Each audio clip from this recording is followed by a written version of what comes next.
प्रधानमंत्री नरेंद्र मोदी ने आज वीडियो कॉन्फ्रेंसिंग के जरिए देशवासियों के लिए 85,000 करोड़ रुपए से अधिक लागत की लगभग 6,000 छोटी बड़ी रेल परियोजनाओं का शिलान्यास एवं लोकार्पण किया।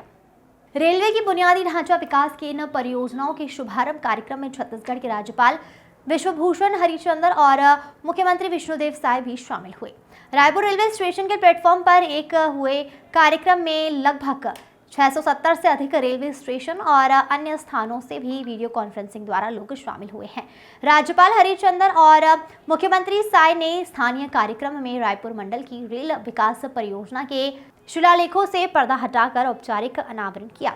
इस अवसर पर सांसद सुनील सोनी, मंत्री टंकराम वर्मा, विधायक परंदर मिश्रा, मोतीलाल साहू, राजेश मुड़त और जिला तथा रेल प्रशासन के अधिकारी भी उपस्थित रहे।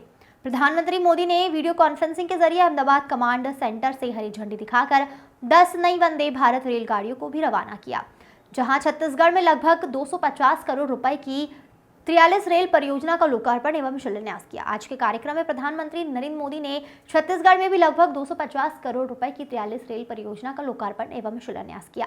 उन्होंने राज्यपाल विश्वभूषण हरिचंदन और विष्णुदेव साय की उपस्थिति में 124 करोड़ रुपए की लागत वाली 40 परियोजनाओं का लोकार्पण एवं 125 करोड़ रुपए की लागत वाली 3 परियोजनाओं की आधारशिला रखी। छत्तीसगढ़ में वन स्टेशन वन प्रोडक्ट योजना के तहत रायपुर रेल मंडल के रायपुर, मांडर, मंदिर, हसोद, तिल्दा, नेवरा, सरोना और उरकुला रेलवे स्टेशन सहित राज्य के 18